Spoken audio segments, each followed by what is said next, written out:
Good evening, I'm Richard Gray. Welcome to the Photonics Society Photonics chapter of the Early Ventura section. And want to talk to all those people that are remote that you should be here. We have extra chairs and we have pizza. You're missing out. This is a live presentation. There is no more COVID. It's over. Be here. Okay.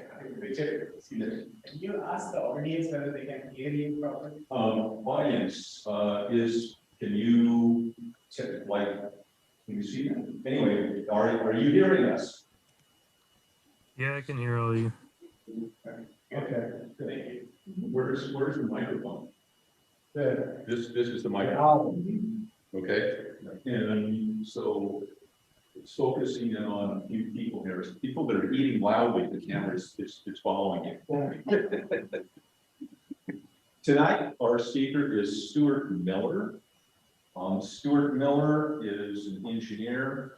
He graduated from Cal Poly, degree in computer engineering. He spent 30 years in industry doing optoelectronics, photodiodes, LED engineering and systems. He currently works at Optodiode in Camarillo and has been developing some really interesting projects when he's not whitewater rafting. And his presentation tonight will be about what he does and how he puts his systems together. So let's welcome Stewart Miller.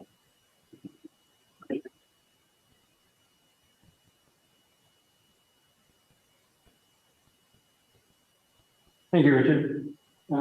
So mainly, it mainly more than, I guess, a little bit of system, but mainly component type of level is what the presentation is about, kind of how to select a photodetector of some kind and many different technologies. And so from my experience, hopefully I can give you some idea of what you consider when selecting a photodetector. That way you can select the best one for your application, the lowest cost one for your application, and best. Usually you have to use some kind of amplifier with a detector, and the best complementary amplifier. And that's really where this presentation is focused on.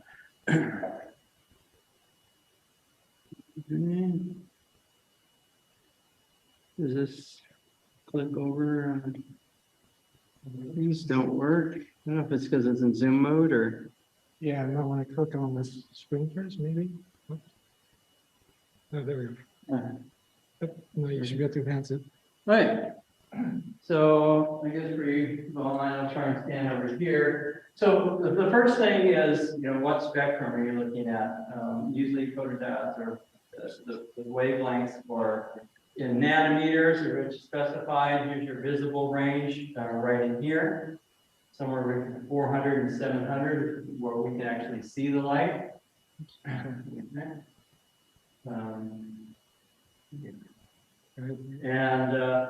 So the UV is starting in the silicon carbide, and it's nice that it doesn't go too far in the higher spectrum. So this is used for, and I'll try and go into some basic applications where you would use these different technologies. It'd be like monitoring UV light for water system, for wafer fab and that type of thing. The calcium sulfide detector are your boring night and day sensors, and they just change the resistance with. And we'll get into the types of modes. I don't really talk about that now. Silicon here comes to the lowest. It goes around 13 nanometers and it comes out around 1100 nanometers. So this is the most, silicon are the most frequently used detectors, lowest cost detectors. The next probably most frequently is the indium gallium arsenide. So it starts kind of where the silicon stuff ends, but it only goes out to about 2 microns, practically around 1500, 1700 microns. as these come out. So what's cutting these off, and we'll show it, is basically the band gap energy. It will only, the band gap, of course, is being able to excite from the valence band up to the conduction band, where that charge carrier can do some work for you to be sensed or what have you. And so as you go up in longer wavelengths, that light has a lot less energy. And so you need to have a detector that can still sense that low energy light. And that's what's kind of happening up here as you go into the mid-IR with the germanium and the lead sulfides. These applications are silicon applications. I think of them as more of a mechanical type. A lot of it's mechanical. Interrupt, look at this, turn this on, read an encoder. It's just kind of the world that we live in. There's a lot of silicon used. Some of it is used in medical, where you're talking about blood analysis, pulse oximetry. You're going to have silicon detectors for that type of thing. Indium gallium arsenide is more a lot of communication, fiber optic. Some of it is for medical instrumentation. And some gas analysis. Most of these are gas analysis. A lot of imaging when you go into some kind of infrared imaging or mid-infrared. So different gases, the gases will absorb different wavelengths of light. You have, say, for instance, CO2. If you have methane gas or what have you, that has very strong absorption bands, and you use these detectors a lot of times with filters to look for that absorption and know how much of that gas is present. So that's a lot of this, bulk of this is gas analysis, and then you've got the imaging end of that. Yeah, there's a comment online saying that the sound is a little bit boomy and garbled. Maybe better if you stand closer. Okay. Now. Okay. Pick up better. I have a question. Yeah. Go back.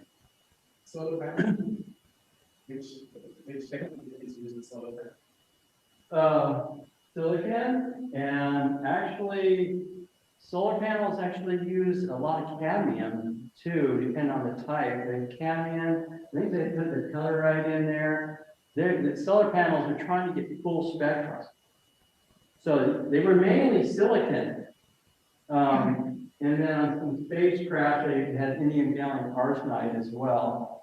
I mentioned indium gallium, I can't remember. For space, it's mostly gallium arsenide based. Gallium arsenide, yeah. One for terrestrial, what you see on the regular planets, they're all silicon. Yeah. Different types of silicon may form different. And they try to put some other things in. It's all about efficiency. I don't know that much about the solar cell industry, even though a photodetector is a solar cell. It's just a small one. Okay. So they are using multiple junctions in the same panel. Yeah, they're doing things to try and get all the spectrum. The silicon cuts off here at 1100, but then the sun has more energy beyond that, right? And usually you're trying to, a lot of times, so the sun's energy peaks around 550, and so they're trying to get that, but it also has a good peak out at 850 or something like that. And are you gathering that? And anyway, that's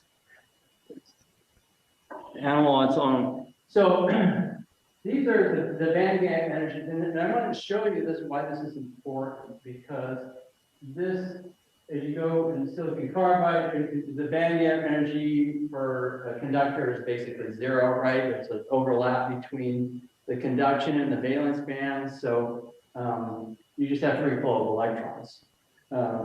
And an insulator, you get about 5, and it's an insulator. It's too much. It takes a lot of energy to get things up from the valence band to the conduction band, and so the silicon carbide has really good dark characteristics, shunt resistance, and that type of thing. Silicon as well. This is a bone animal. silicon has really good characteristics. Gallium arsenide is pretty good, but if they push the wavelength, all of a sudden you start seeing great difference in shunt resistance and current that just flows to the diode in the room, at room temperature. And as you go up to these are pretty much just, it's almost like a metal, right? It's conducting. You have to cool the detector to get it to really do anything. If you have a shunt resistance of 5 ohms or 1 ohm, it's not really useful, and I'll show you why when you get how you connect it to amplifiers. We're not useful. So you have a lot of times they'll use thermoelectric coolers on these type of detectors, but as you go to longer, like 10 micron type, like the vert pad, you're going to have an actual, like a refrigerator pump, right, to cool that down to whatever 90 degrees Kelvin or something like that, or something really low. So that's just something you have to think about because of the low energy photons at these long wavelengths. There's just not enough energy to make that electron jump from the valence on silicon. It's just not going to happen, right? And the other end is true too, is why do they cut off on the other end? The detectors, here there's plenty of energy. Why do they, photon has plenty of energy. It's the reason why is because it comes into the detector and it's so close to the surface, you can't, it'll just recombine. Right, the absorption coefficient is so high as you come in to these detectors at 100 nanometers that you won't ever gather them because they'll just recombine with all the dangling bonds or what have you. So that's why these detectors can't see higher energy photons or shorter wavelengths. There's a relationship between the energy and the wavelength. Anyway, so that's why you kind of see. So there's a lot of thermal carriers that are going on in these higher long wavelength detectors, which cause noise, cause offsets, things like that, or can if you don't know what you're doing. So, there's basically 2 types of light detectors. I put them in 2 camps. One is a photo. It runs in photovoltaic mode. It produces current and voltage when light is put on it. That's like a solar cell. It produces both voltage and current. Okay. Now that can still be reverse biased, and then some people call it photoconductive. So it is reverse biased, and you can do that. Now, some advantages of why you would reverse bias it, and I'll get into that in a little bit of why you would want to reverse bias photodiode rather than not. And the other is a true photoconductive, where it changes its resistance or its conductivity with light. It does not generate any voltage. It will not.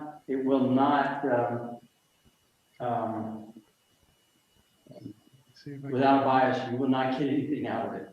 Okay. Yeah, sorry, there. It'll See, be bright. when you turn away from the mic here, they have trouble hearing, so you might have to like. Okay. Maybe, yeah, can we move that? Move that one to the center. Okay. Fortunately, it's got a wire here. Yeah, it won't reach there. Okay. Back to get this out of mode here. How'd you get this so I can change? Oh, there it is. Okay. All right. So yeah, I'm trying to, I guess, show what's going on with this. I guess I can use a laser pointer for you guys if you're kind of old school. I'll try and stay here. So this is the ID characteristic typical of a photodiode. Okay, here the way that photodiode is usually used is it's shorted out. So you use an amplifier to do this. And so that's advantageous because here, as you increase light, you get a very linear response with light, which is just, we all like linear, right? It's just so much easier. I could put X amount of light in and get the same proportionality of light out, whatever is specified, or current out, or signal out. That's how a photodetector is normally operated. Now, it does generate voltage, which is represented right here. So if you basically put a voltmeter across the photodiode, and you will change its voltage here. Okay, this is logarithmic. I've had a few customers do that. Usually they want some kind of large dynamic range, but it is very rare that someone would actually just measure the voltage directly off the photodetector. And you also don't have to worry about loading conditions, because if you actually have a resistor there, now you're expecting this amount of current here if you're measuring current, but if you're dropping voltage, you got that much in current because the voltage dropped. So this would be what's known as a power curve with a solar cell. Like a certain amount of voltage and current. So it's good to understand exactly what's going on and how to operate this, so you don't have some erroneous signals. Especially as you increase the light levels and the current gets higher and higher, then you start getting some voltage drops that make the part linear, where if you that part. This is just a circuit modeling. Most of you have seen this. Basically, you're generating current, light current here. Your reverse biasing, you have some kind of dark current that's flowing through this unwanted signal. And then you have some capacitance, which is, you think that's a big deal with a detector, but capacitance is extremely important with detectors because of what capacitance does to amplifiers that it's used with, especially if you want any kind of speed. Then you have a shunt resistance here, is shunting basically across your detector. And then some kind of series resistance, which you don't have to really worry about. There's some contact resistance. But again, we're not generating a lot of power to the detector and some kind of voltage that we've seen on that curve. So this is the model of the photodiode. So I just wrote down kind of quickly the different types of modes that you would be using. Silicon carbide, the photodiode, so it's photovoltaic and photoconductive. The CAD cell is just a change in resistance and photoconductive. Silicon does both. Gallium arsenide does both. Uranium. And then these ones are kind of the special ones where they're photoconductive. They can only change their resistance. And these ones in particular, the resistance change is very small. So when they actually specify it, they actually specify it with a voltage divider circuit with AC coupled, which I'll show later on. And the specification and output would be in volts per watt. In gas, it's just your normal photodiode, and then as well as these other ones, and then these actually come in two flavors, a true photoconductive and a photodiode type mode. I thought I would mention there are internal gain detectors here. So the full multiplier 2 is the world's most sensitive detector, in my opinion. It doesn't have the greatest initial quantum efficiency, so it's only 20%, 30% quantum efficiency, but it has this photocathode, which then converts the light into an electron hole pair. The electron gets then accelerated through diodes, and you get 10 to the 8 noiseless gain. Nothing can touch it. So if you're looking at really low light levels, single photon counting, and actually become quite large as well. You can get quite large fluorescence applications, things like that for medical analysis. It's important to know that it's out there because it's a good option to have. They are a pain in the butt to use. You can blow them up easily because if you expose them to light and other things like that. Another one is avalanche photodiode. So they have those for silicon and in gas, and I don't know if anything else. So they have an internal gain, and where that helps is high speed. You usually never want to be using an avalanche photodiode unless you want some kind of speed. It takes the pressure off the amplifier. You get much faster speeds or higher gains because it's the gain is happening inside the avalanche photodiode. When I get into the parameters, there are some definite negatives, and of course, controlling them is difficult because you're essentially breaking them down, and so that changes the temperature, and so they're complicated to use. So don't use them if you actually have to. Then you can actually do direct X-ray conversion or electron detection with a photodetector. It's got enough energy and it scatters through, and it's like sure, like impact energy will it'll come through. And they don't, photodiode manufacturers don't do a good job of really defining it, but you can do some, it depends on the energy as well. A lot of times photodetectors are used with scintillant crystals, scintillant strips, fluorescent strips, baggage scanners, X-ray machines. We're talking about imaging your teeth. And so I didn't really talk about that, but scintillation to convert the X-ray into some kind of a visible light is really done quite often with photodetectors. That is pretty much all gone to, it used to be linear arrays of photodiodes, but now it's all CCD or CMOS, it's CMOS based now that are imaging pretty much all that stuff. Food inspection is all done now with CMOS detectors, which So I have a question. Yeah. Any of these detectors are suitable to work at a very low temperature, like near absolute zero, about absolute zero? yeah, cold wires can go pretty cold, even though certain glass will break because they're. But yeah, you can certainly use them at cold temperatures. A lot of it comes down to stress. Mhm. Like you have a large photodiode, if you get it too cold, well, it stress the diode and start having a lot of errant noise and that type of thing. But they still can go quite cold. I've had plenty of them go down to probably, coldest is probably like 90 degrees Kelvin or whatever. And it depends on the design. You usually want a little wire bond and a small attachment areas as possible. So it's really the mechanical stress that goes on with them that you have to worry about. So these are the light specifications that you would see on a data sheet for a detector. So the responsivity is usually an amp per watt, sometimes it's microamps per microwatt, just because it gives you a little bit more reasonable values, but it's the same exact thing. Volts per watt, that would be with certain like mid-infrared detectors, and that's usually with a particular circuit, or just the resistance change or change ratio. Kind of older specs you would see, which like short circuit current, which is the responsivity is measured the same as short circuit current, but and open circuit voltage with some kind of white light type specification.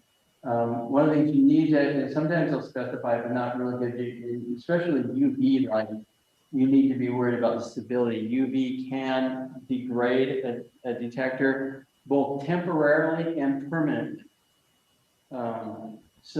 And manufacturers don't do a really good job of documenting that. And some companies go to great lengths to try and make it as stable, and they say that it's the most stable, but there's not a lot of information on that, how stable it is.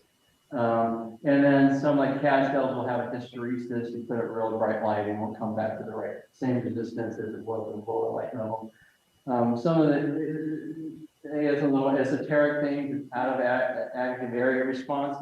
Photodetectors, they respond to light outside the active area. Now, it's just all percentage of how much it goes down. And if you're trying to do something quick and have a quick pulse and you're hitting light outside the active area, that'll couple in to slow down your whole circuit if you're looking for speed. So, and then uniform response, if you're really worried about that, if you have like a monolithic array response between the two, the different elements. Then the rise time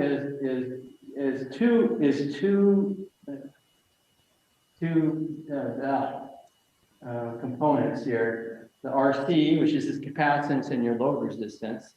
And the other is transit time, just the time it takes to get the charge through the device. And usually the dominant is not always, but it's transit time. And you can design a very thin junction diode like using epitaxial. It'll be the rise, the RC time constant. The transit time in most detectors is what dominates. And you can reverse bias that and deplete it out, and it would greatly improve it. But still, it usually is that crosstalk is just a signal going from one element to the other, generally low. People do a horrible job of specifying it. It really depends on the wavelength of light. They'll change, and also the spot of light, how far it is away from the elements. NEP is noise equivalent power. So this is the minimum amount of signal a detector could detect theoretically. So it's the noise of the detector divided by the responsivity of the detector. And the lower the value, the lower it can detect. Now, I have a lot of customers that say, what's the NEP? What's the NEP? And they don't, unless you consider the amplifier that's connected to, because usually the amplifier you connect the detector to is 10 times noisier than the detector. So you got to think of them as together and how they operate their performance together, not just separate by itself. But it does give you an idea of comparison between detectors. Now, in the infrared, they go with the D-star detectivity, which is 1 over NEP. It's nice having a bigger number means something better, right? So you just take the inverse of it. And you throw, and a lot of times they throw area into it too. So this gives you an idea when you're comparing detector types, what the theoretical, how they compare from detecting. Now, linearity is not something we really worry about. Usually your amplifier saturate long before most photodetectors become nonlinear, but it could be on your particular application. So these are dark characteristics. The number one is dark current, you're reverse biasing the detector. And of course, that's your biggest problem with detectors too. Your highest yielding problem is always dark current or shunt resistance. They're conducting more than you expect them to. Okay, so dark current is very important. It sets the base noise characteristics and offsets when we get into the amplifier. Shunt resistance is when you're not biasing the detector, and if you can not bias a detector, it's always better because everything's the noise that's created by the shunt resistance is much lower than the shot noise, which we'll get to, is generated by a dark current generally. Just break down voltage so it doesn't, temperature usually is affecting that. You don't want to start breaking down earlier. Series resistance, like I said, is not really a concern. Capacitance is a concern. And we'll get into that. Sometimes you have leakage between on monolithic arrays, leakage between or resistance in between the elements should cause you a lot of problems. Knowing how to control that is an important thing for the manufacturer. So noise, you're going to have the shunt resistance is your thermal noise, the Johnson noise. Your dark current is going to be the calculation of your shot noise. And then detector companies don't specify 1 over F noise, low frequency noise. So you're on your own there. Everything has 1 over F noise. And usually you're at a higher frequency you have to worry about. Now, ENF is for like an avalanche photodetector. You would calculate your shot noise, but the actual noise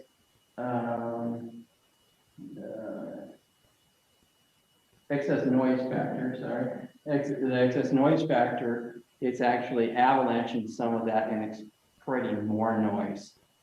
Yeah. Is there a particular wavelength range that 1 over F is more pronounced than other wavelength range? I don't know the answer to that question. No one specifies it, and I tested it. The reason I asked that, one of the air flows has to do with the nonlinearity. And if the detector designed for one range is less nonlinear in that range, for detector material, then you would expect to have one over F noise.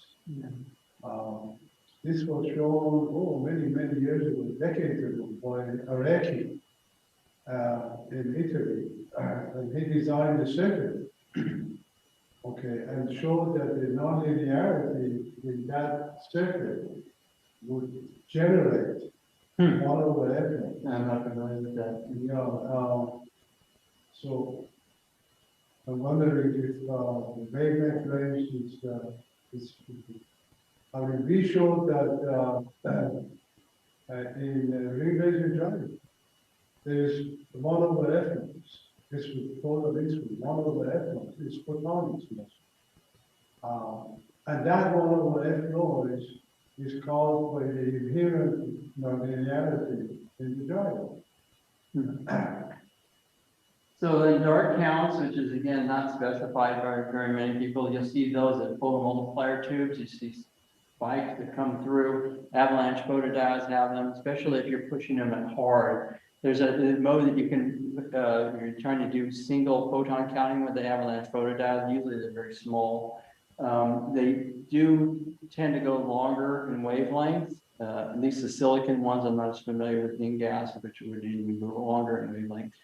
Photomultiplier tubes just really kind of fall off. Their quantum efficiency is I haven't looked at them for a while, but after like 700 nanometers, they're just not giving you anything more. And so you can get something more from an avalanche photodiode. The quantum efficiency is much higher, but the gain is noisier, and it's not going to be as much of it. But there are companies that are pushing these things, and they're doing reportedly single photon counting with them, but there's all kinds of circuitry to keep it from going into full breakdown, and squelch circuitry and all kinds of stuff to manage that.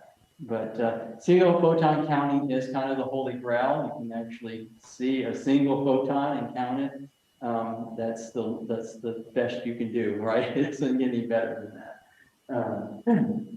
Stuart, Yeah. you're talking about noise. Is white noise included in that? Thermal noise being considered white noise. White noise? Yeah. So there are temperature effects, and they are pretty extreme on photodiodes. This is regular for a regular silicon photodiode. The dark current changes are doubled every 10 degrees. So that's doubling upon doubling, right? So you get out of hand pretty quickly. And then the shunt resistance doubles every 60 or half every 6 degrees. So trying to be aware of that. If you're going over temperature extremes, you can literally have 1/10 your shunt resistance at 80 degrees C than you did, or 1/20th that you did at room temperature. And it definitely can cause problems for you. I take it that those formulas are empirical. Huh? They are empirical, they're not driven by any fundamental principle, right? I'm not a great physics person, so according to it is supposed to be physics principle, yeah. So this is based, actually, I took this off of a presentation by Dr. Wayne. And I've seen these equations before, but I don't know exactly how empirical. I've measured it myself, and it's about this. On the back of the materials, each material has its own temperature dependence in the current.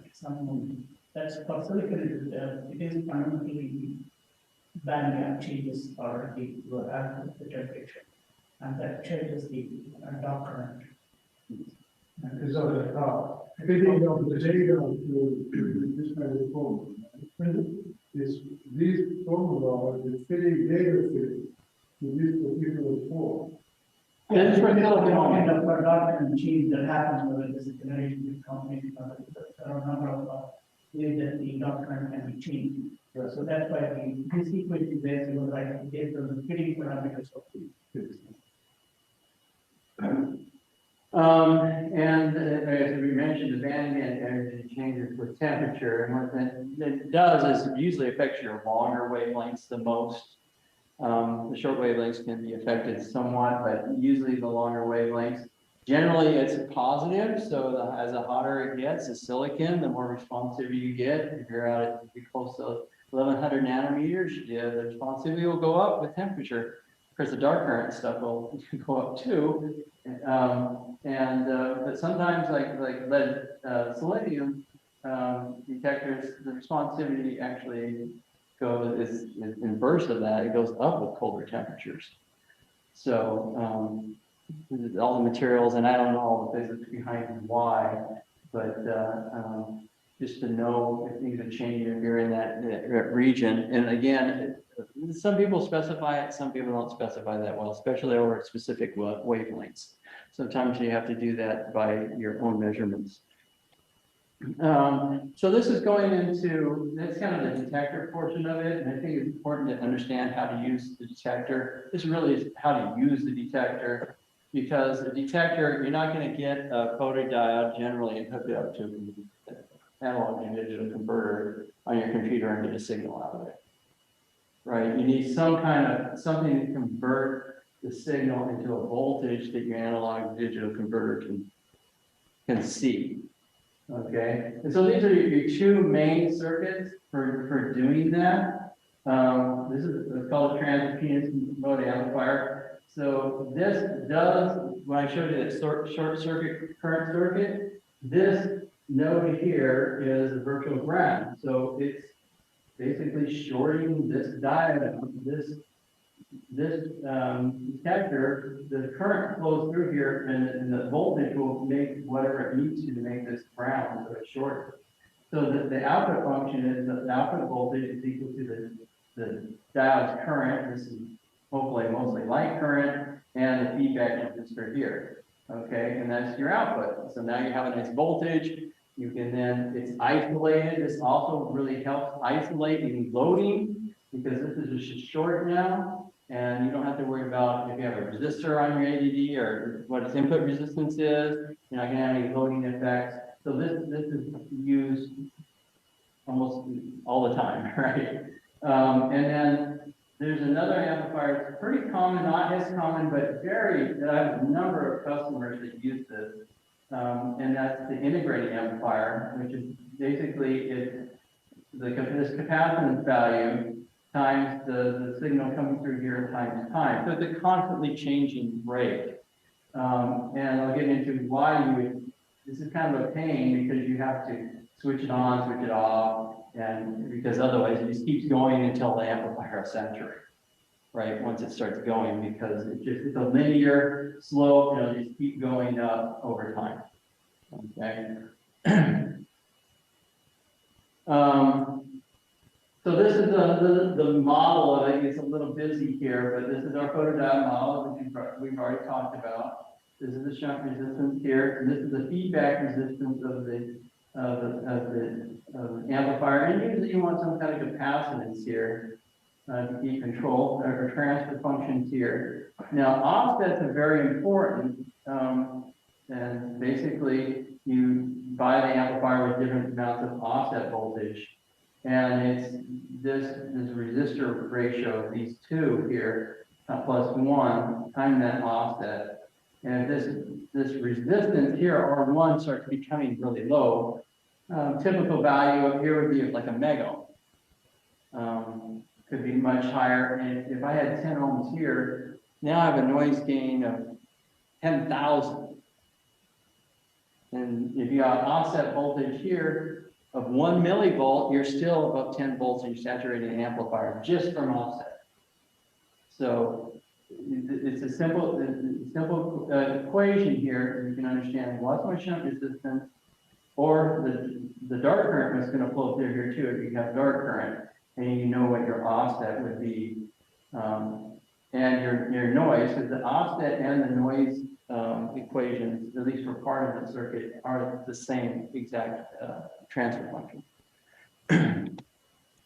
So there are three different types of amplifiers that you would select from. The Fed input amplifier here, it's got a decent input offset voltage range, a decent input current range, and the input noise voltage, which is the noise that's multiplied by the gain of the amplifier, the non-inverting voltage gain of the amplifier. And the speeds here, you're going to get maybe 2 megahertz. And your transimpedance gain, you maybe want to use up to 100 megohm. CMOS has very low, the ones they have now have very low input offset voltage, they're very attractive that way. The input bias currents are also extremely low. The noise is not that great, so you have more noise, and the speed isn't great. But man, if you want 10 gig ohm feedback resistor, I built one with just 600 meg ohm, so 0.6 gig ohms of feedback resistance. You put my hand over it, and actually you can see the light from the room going through and where my bones are. Just covering it up just to test it. And all of a sudden I realized, depending on how I move my hand, it could actually see the light coming through my hand. I mean, it's not quantitative, but it just kind of gives you an idea how sensitive. You can't see light coming through your hand. It's much more sensitive than your eye. So it's kind of amazing. But your speeds, at 10 gig ohm, you're likely to get 10 hertz. So you have to realize that. You would also want to use one of these types of amplifiers, low input bias current for your capacitance or integrated type amplifier. And bipolar, I've actually used with it avalanche photodiode before, because the input noise voltage is very low. And even though this current was high, my feedback resistor couldn't be very big anyway. It was only at 10 k ohms. So I didn't have to worry about this current. If I had a 1 meg ohm resistor and I use this amplifier, that's 5 microamps. That's going through the feedback resistor. I'd have 5 volts of offset if I use this with a 1 meg ohm transimpedance amplifier. So just knowing your different options it'll help you optimize what amplifier you would want to use for your application. I have a question. Yeah. So the FET is a gas technology, the gathers? No, JFET. I put a J there. I just started to say FET. JFET. So analog devices that's now gas offset. I don't know about those. It's something new, I guess. And also TI has a CB offset now. So I was just. Oh, I gotta update my list there. Okay, but add a couple here. Okay. Okay.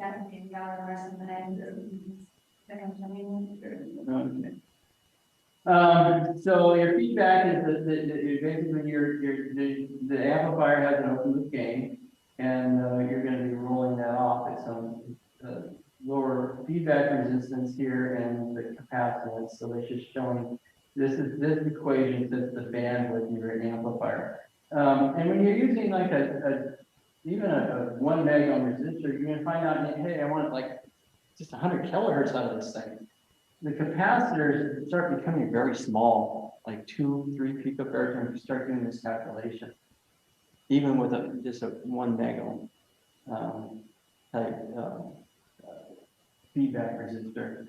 And that's kind of it's like a microamp. So if you have a microwatt, and that gets converted to like a half of, if you have 0.5 amps per watt, for instance, that gives you a half a microwatt. And if you have 1 meg ohm resistor, that means you get about half a volt out of it.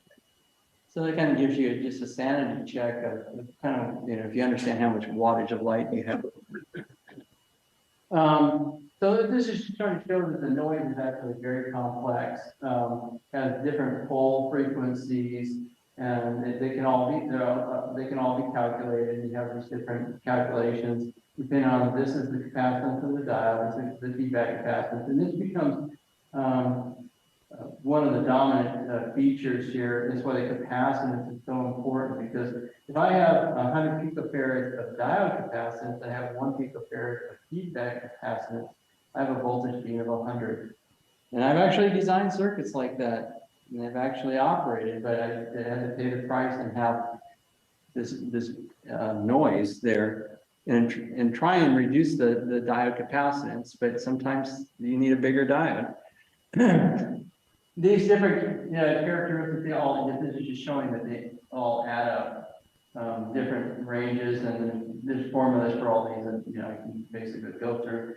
But the main noise is usually your feedback resistor right here. That's your dominant noise, your feedback resistor. So that's really a dominant noise. And then the input noise voltage of the amplifier times this region right here, the capacitance. It's usually, you have at least 25, 30, and this range is pretty small because your shunt resistance is pretty high, or and the dark current is you calculated the dark current that could be if you're biasing it, that would be the resistance, shot noise and the resistance coming through here. But this usually becomes dominant with the input noise of the amplifier. And this doesn't really show it, but this is logarithmic. So this frequency could be 100, like 1,000 kilohertz, and this one could be 10 megahertz. So most of your noises is in this high frequency range. And so what you can try and do is actually optimize that by putting your feedback capacitor. This little formula helps you calculate what the feedback capacitor would be to get this. Now, if you don't have a flat region here, you turn into a nice oscillator, and it'll be unstable. You get 180 phase shift. And so this is a calculation for like 25%, and this would be 5%. I wouldn't recommend to try and push things above 5%. You see some variation in the open loop gain here, which can affect it from, and all of a sudden you're getting these huge overshoots, just ring like that if you don't have a feedback capacitance in your circuit. This is jumping to I mentioned the integrator circuit here. And so this is a little IC that they made a number of years ago that does all this switching. You can control it, switching for you, because you've got to, since it's constantly changing with time here, integrating that. So basically multiply that, and you take the integral of dt, it becomes time, right? And that's multiplied by the current here, which is a constant usually, which also comes out of the integral. Then you basically have to turn it on, turn the current on. You usually reset this, open it, let charge up, open that up, take your reading, reset it, and then do the process over and over again. And so why would someone on Earth do that compared to transimpedance amplifier? And the reason is noise. You have this higher frequency noise, it's much lower on the integrator here. It's also much slower, right? I mean, you're paying a price for this increased signal noise ratio. The other thing is, if you have it and let it sit for a while, that integrator is just going to keep going. Your noise is constant, but it'll keep going up. You can wait till you have 4 volts. You make a measurement, it's 4 volts, and your noise is down here compared to measuring it at 2 volts or 0.5 volts. So it can really give you, I have an actual optical system that's used, we make a detector to actually check the flatness of a wafer. And it's for the biggest equipment manufacturer in the world, manufacturing wafers. And they don't get too much away, but they basically, the requirement for us is that the detectors have to be, there's 2 rows of elements, and they have to be within 0.45% uniformity between the 2. And this is a phenomenal challenge, just to be able to say with any kind of confidence that my error in my system is 0.45. And so we use the integrator circuit, and actually we typically read around 0.25% between the elements. on the thing, and it's in UV, so that makes it even harder in the 250 nanometer type range. So anyway, it can be a big advantage, and you usually find these in more advanced, more complicated systems, medical systems, that type of thing. Just a couple circuits, and we're almost done. This is just how you would reverse bias the detector. Usually you put some kind of like dynamometry resistors here. You keep this very short here, this capacitor, so when the light hits it, if your pulse hits it, it's going to draw the current from this capacitor, not from your supply that can be farther away. This also helps as a filter, stop any noise coming from the power supply. And keeping things short is very important in the circuit. And then you basically have your feedback resistor, your feedback capacitor here, and you have your output, your regular transfer function. So I thought I'd just show you how to actually do that, because sometimes it's confusing. Exactly how would I reverse bias the detector? This is, and I just showed this too. This is what would be used in a fiber optic amplifier. They do not use classical transimpedance amplifiers in a fiber optic type amplifier. They use a detector here, and they drop it directly across this load, RF. And then they have a voltage amplifier here, non-inverting voltage amplifier. It's all integrated. You just can't get 10 gigahertz or 4 gigahertz with a classical transimpedance amplifier. It's not going to happen. So they make the people that are doing those real high speed gigabit type stuff, they make special amplifiers that have the built-in resistors as part of the amplifier. And you hook up your tiny, teeny photodetector, usually in gas, up to it, and you try and keep everything as short as possible. Otherwise, they'll ring and go crazy. And I'm glad I don't have to do. I've done the fastest I've ever measured is like a 0.7 nanoseconds, and that's hard enough. I can't even imagine to do picoseconds like these people are doing. I'm glad that's not my business. So I thought I'd just mention it because if you start doing some calculation, you're trying to get a gigahertz, you start knowing what's going on here. It's not working. And this is an amplifier circuit for a photoconductive circuit, sort of like a lead salt type or lead selenium or lead sulfide detectors. So you would have some kind of a load resistance, basically a voltage divider here, and you would have this AC capacitor, just AC coupled. So any changes, this doesn't change a lot, right? Its resistance could be a mega ohm, it could be changing 10 ohms from the light. And it's hard to divide that unless you AC couple it here. And so that's what this circuit is doing. These guys, a lot of times you'll have a high voltage here sometimes, and these things go up to 200-300 volts, depending on the type of detector. It's good to have this. It's also good with avalanche photodetectors and just back-to-back diodes.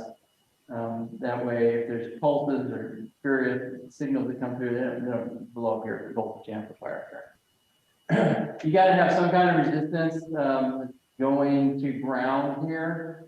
It can't be slightly loading to a capacitor. It is an amplifier. It has to have some kind of ground. So you usually have some kind of high resistance ground here, and then just your normal non-inverting gain. So this is these type of detectors. You have to chop the signal. Only AC is coming through here. This is not going to work DC. Okay, so they have all kinds of flashing sources, black body sources, ones that can be powered on and off, or just mechanical chopping wheels that chop the light. That's the consideration when you have to think about it, because a lot of it's just how you're going to chop the light, because you're not going to get anything from it otherwise. So the purpose of the anti-parallel diode that you have, these input, the diode Here, this is just protection. protection. Yeah, so if I have a 100 volts here, and for some reason I got some kind of discharge, it's going to come through here, and then this is going to clamp it at 0.7 volts either way. not gonna go any higher, those diodes can take it, right? And you're using switching diodes, usually low capacitance, high switching, they'll cause like a 1N914 or something like that. I just thought I'd show it. Definitely always have this with avalanche photodiode detectors too. And it's important that in those circuits, especially not so much in this one, that since they're usually high speed, that these are very low capacitance switching diodes. Okay, so just a little, again, summing up here, and trying to estimate your light intensity, do some calculations with your amplifier performance, what you think it should be, and of course, price. These detectors change from hundreds to thousands of dollars a detector to 50 cents, right? So you think about the price, and then what I recommend is try it out, try something out early. Just see what you can do, build a circuit, build something, rather than trying to do all these calculations, trying to all figure out, because a lot of times you just don't know how much light you have. That's just the fact of the matter. How do you estimate how much light you have? Sometimes you're using LED, you have milliwatts. How much of that light are you actually getting and gathering onto your detector, or a white light source? You just don't know most of the time. So it's kind of your absolute responsibility. So if you actually wanted to calibrate and say that you are, this is more for, I guess, a detector manufacturer, but still, if you wanted to say you're absolutely measuring a certain amount of signal, how much light it's coming, you're trying to quantize that amount of light. The only real way to do that is to get a standard from NIST or National Canadian standard, and they give responsivities at different wavelengths, and you just basically ratio your signal, and you say what you're talking about, and make sure you get all the light on the detector. And if you're comparing the same size detector, and you just ratio the two signals and multiply it by whatever responsivity value they give you. And that it sounds like it's almost kind of stupid doing that, but it's the only way I know of really doing that. And that's it. So I just for a reference.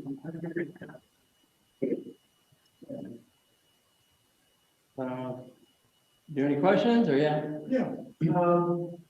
One of the important issues for detector, especially for space application, is protection against the radiation, space radiation. I didn't see that in your list of requirements. Because I don't know much about it, to be quite honest. I've certainly, X-rays seem to not affect them. So I've never done X-ray bombardment or proton bombardment. And it's always the customer does that and they give them back to me. Okay, the only time I really saw a problem is I had a customer that bombarded the detector with protons, high energy protons. And it was interesting what happened, because in a non-biased mode, it had the same responsivity. But when it wasn't biased, it was down, especially the longer wavelengths, which is what you expect, because the longer wavelengths go deeper into the silicon, right? And so there's more probability behind that electron hole pair to get out, to run into some kind of damage site. But it was very interesting to see when I reverse bias the detector, and it wasn't much, like 7 volts if I remember right. The responsivity was normal, but when I did it, it was like less than half.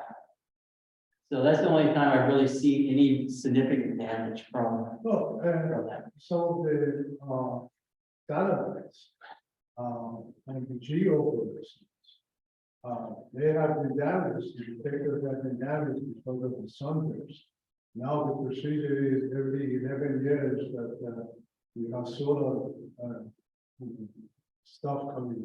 They move the satellite away from the direction of the flux. So it is an important space application. But from what you're saying, your ordinary customers don't have, I've done probably 10 space programs. And, I had 3 of them that actually tested it, and one I've only noticed it. Yeah, the one that was on, there was a couple different solar cell type thing that I was talking about, this 4-element that we did for, it was originally used and then they go and took it over. And that was actually built on a different type. You have different types. It was on P-type too, silicon too, which for some reason, I don't know, those people know that business more. They just specified we use a P-type. But for those type of applications, usually P-type silicon is always used in a higher electronic environment, rather than the normal N-type. Most photodiodes are made on N-type silicon, regular photodiodes. So I don't know if there's something about that helps detectors. I just don't know that much about it, and luckily it hasn't been much of an issue that it's come to bite me over the years. Yeah. This is a question. That's the, The question on the next question. Where did that bring? The second class. The one.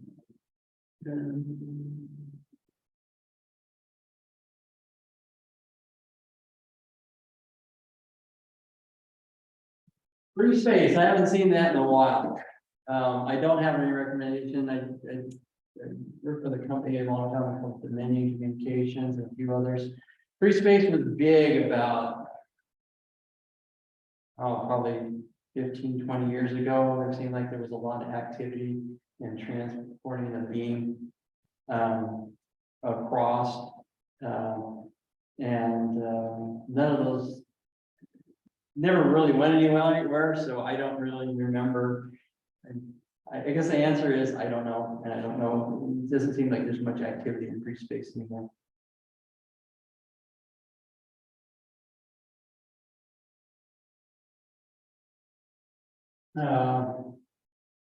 So the damage that can happen in a UV detector, it's basically where it's usually not dark characteristics.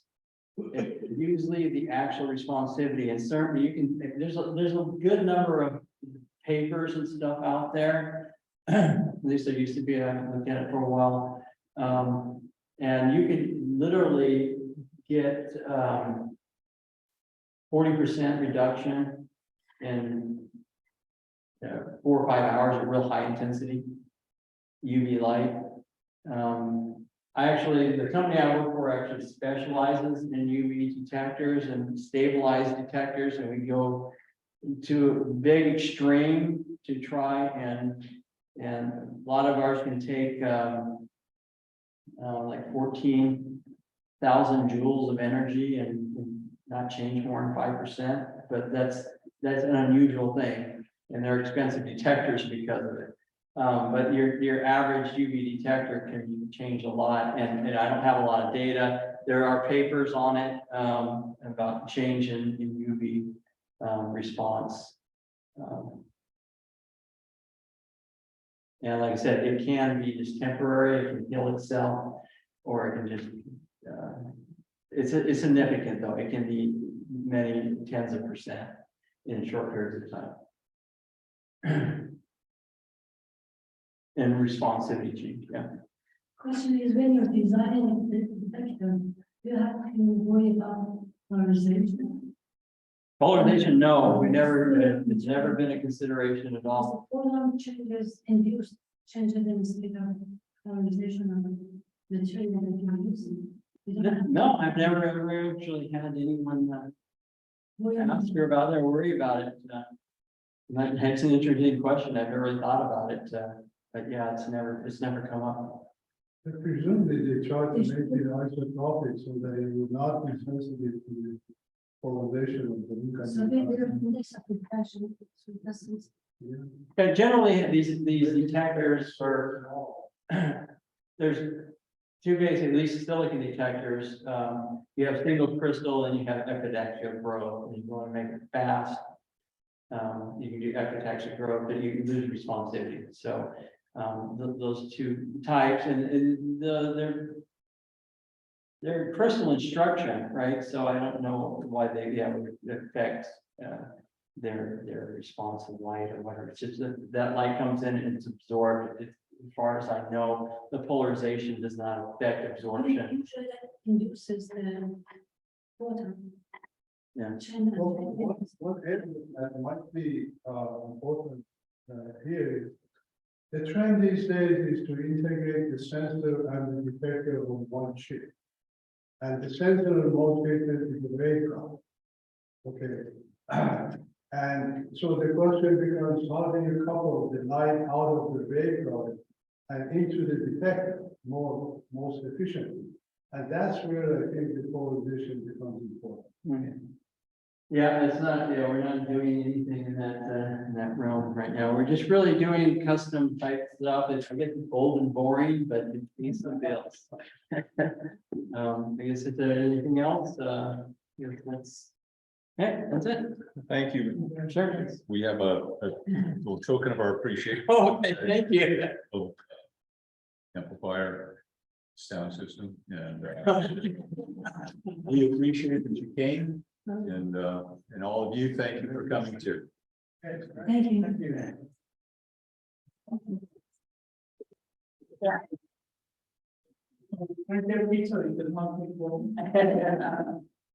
All right.